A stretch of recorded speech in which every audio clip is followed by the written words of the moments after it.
Mr. President, later today, the Senate will vote on Senate Bill 2093. Senate Bill 2093 is the new Senate Bill 1. It's the latest version of the so-called For the People Act, which is a massive, massive takeover, federal takeover of election law. So why are we taking up a massive federal takeover of election law? Well, that's a good question. 2 years ago, Democrats told us that we needed to pass this law because our electoral system was broken. Well, then came 2020. We had a record voter turnout, largest voter turnout since the election of 1900, largest turnout in 120 years in American history. And Democrats won the White House. After that, it got a little awkward to complain that our electoral system was broken. So Democrats found a new argument. Now we have to pass this legislation to stop states from taking away voting rights. According to Democrats, states' moves to update or clarify their election laws in the wake of pandemic challenges and vote counting confusion are really plots to restrict voter access. Of course, so far, most 2021 state election law updates have proved to be both standard and mainstream. But that hasn't stopped Democrats, who have at times resorted to outright lies in their efforts to persuade Americans that we're facing a voting rights crisis. After all, Democrats need to give some reason for why we should allow the federal government to take over our entire electoral system. And Democrats' real reason, because they think S1 will give them an advantage in future elections, is not really one that they can use to sell the bill. Although Speaker Pelosi did admit, I should say, on national television that she thought S1 would boost Democrats' electoral chances. Mr. President, the question is where to start when it comes to the bill's content. As I said, like the original S1, the new S1 is an unprecedented federal takeover of elections. Historically, running elections has largely been a matter for states who tailor election laws to the particular needs of their cities and communities. S1 would impose one-size-fits-all federal regulations on elections, in many cases, deeply problematic regulations. S1 would require states to allow unlimited ballot harvesting, which is the controversial practice of allowing political operatives and others to pick up and deliver ballots with all the possibilities for fraud that creates. It would gut state voter ID laws which I would point out are supported by a strong majority of the American people. A recent poll said 80% of Americans support voter ID laws. It would remove legal penalties for registering individuals who are here illegally, and so much more. But the new S1, like the old S1, goes way beyond undermining security of our elections and increasing the likelihood of voter fraud. It would implement public funding of political campaigns, which would mean that government dollars, money that belongs to the American taxpayer, would go to funding yard signs and attack ads. Sitting senators alone could qualify for more than $1.8 billion in public funding. And that doesn't count their challengers. Yes, with a record high debt, Democrats apparently think that dropping a couple $1 billion here and there on attack ads and partisan rallies is a good use of taxpayer dollars. And from there, believe it or not, the ideas only get worse. S1 would permanently undermine confidence in our electoral system by turning the Federal Election Commission, the primary enforcer of election law in this country, into a partisan body. That's right. The Democrats' bill would turn the primary enforcer of election law in this country into a partisan body. Now, I'm interested to hear how this is supposed to enhance voter confidence in our electoral system. Every single FEC ruling would be suspect. And on top of all this, Mr. President, S1 makes a concerted attack on freedom of speech. It would impose onerous new requirements and restrictions on political speech. It would open up private Americans to retaliation and intimidation simply for making a donation to support a cause they believe in. And it would allow the IRS to consider organizations' beliefs when deciding whether or not to grant them tax-exempt status. In fact, the ACLU, the American Civil Liberties Union, actually opposed the House's version of S1 in the last Congress because the bill would, and I quote, unconstitutionally burden speech and associational rights, end quote. That's right, Mr. President. The American Civil Liberties Union opposed the legislation because the bill would unconstitutionally burden speech and associational rights. Mr. President, as hard as it is to believe when you look at the bill's provisions, S1 was billed as an election integrity bill. In fact, this legislation would undermine election integrity, making our elections less secure and more susceptible to fraud. And it would undermine voter confidence in our elections. The partisan divide in this country has reached new heights, and voters on both sides have lost confidence in our electoral process. Any election legislation that we take up should be focused on building voter confidence in the fairness of our electoral system, not undermining it. Do my Democrat colleagues seriously believe that S1 would do anything to increase voter confidence in the unbiased character of our electoral system? Do they seriously believe that their bill looks like a nonpartisan attempt to protect American elections? They can't possibly. From the newly partisan FEC to an IRS empowered to reject tax-exempt status for organizations whose beliefs it doesn't like, S1 is very clearly a bill designed purely and simply to enhance political power, the political power Democrats hope of the Democratic Party. It's the very opposite of a nonpartisan reform bill. And I have to ask my Democrat colleagues, do you really want an electoral system that's perceived as partisan in which half the country doesn't trust? Haven't we seen the consequences of that? Are you really prepared to sacrifice voter confidence in our electoral system just so you can win elections? Mr. President, later this afternoon, we will vote on S1. And I fully expect that this legislation will be blocked. And it should be.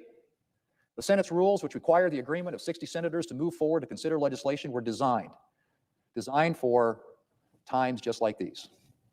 Times when a narrow partisan majority attempts to shove through partisan legislation. Times when a partisan majority attacks the freedoms of our government that our government exists to protect. The Senate was established to act as a moderating body and to check attempts to ride roughshod over minority rights or to curtail our rights and our liberties. And today the Senate will fulfill that role and prevent this dangerous partisan takeover of our electoral system from moving forward. Mr. President, to elaborate on that point for just a moment, when I asked the question earlier on about why would you bring this bill to the floor, it's a good question, I think, knowing full well that it's going to fail and should fail later today. But why would you bring it to the floor? Well, allegedly, the reason to bring it to the floor was to provide pressures on certain Democrat members that this is the reason that they need to vote to do away with the legislative filibuster, which is something that has been part of the Senate going back to our founding fathers. In fact, the very reason the founding fathers created the United States Senate was a check and balance against majoritarian rule, against running roughshod over the rights of the minority here in the United States Senate. And the legislative filibuster has ensured and provided that protection, so much so that it was used extensively in the last 6 years when Republicans were in control of the Senate by the Democrats to filibuster legislation. In fact, it was used to filibuster coronavirus relief bills. It was used to filibuster police reform bills. It was used over and over to block the former president's nominees. And yet now, Mr. President, we are being told that the Senate needs to get rid of the legislative filibuster, and that all those Democrats, all those on the other side of the aisle who used it extensively to block Republican legislation over the past 6 years, are now believe that we need to get rid of this legislative filibuster, and that this bill is example number one for why that is necessary. Well, it's really ironic and interesting to hear members on the other side make that argument, given where they were a couple of years ago. It was just a couple of years ago, maybe 3 years ago, that 33 Democrat senators signed a letter to the Republican leader at the time, Senator McConnell, saying that we need to preserve the filibuster, the legislative filibuster in the Senate, because it's so crucial to the essence of the Senate and the protections that it provides for the rights of the minority here in the United States Senate. 33 Democrats, many of whom are still serving in this body, adopted that position. And in fact, the Democratic whip, my counterpart on the Democrat side, said a couple of years ago on a morning show, I can tell you that it would be the end of the Senate as it was originally devised and created, going back to our founding fathers. We have to acknowledge our respect for the minority, and that is what the Senate tries to do in its composition and in its procedure. I can tell you, he said, the Democratic whip, senator from Illinois, that it would be the end of the Senate as it was originally devised and created, going back to our founding fathers. In other words, Mr. President, we need to preserve the filibuster to preserve our democracy. It's essential. That was the view as recently as a couple of years ago. And now we've got to get rid of the filibuster to preserve our democracy. 2 years later, the filibuster, the legislative filibuster, which in various forms have served our republic now for over 2 centuries. It's been a part of the United States Senate, of the checks and balances that the founders envisioned for this country. Yet here we are, bringing a bill to the floor for no other purpose than to have a show vote to try and pressure certain Democrat senators who rightfully are defending the legislative filibuster as an essential element of protecting the rights of the minority in the Senate, of requiring cooperation and collaboration and bringing people together on legislation. Solutions in the Senate historically, and I was a staffer here back in the 1980s. That's how long, my tenure, at least as a staffer and now subsequently as a member, goes back. But the Senate is a place where solutions tend to be found in the middle because that's required. It's required that there be 60 votes to move consequential legislation. And as a result of that, members on both sides have to come together. If you want to pass big things in the Senate, you have to figure out a way to get 60 votes.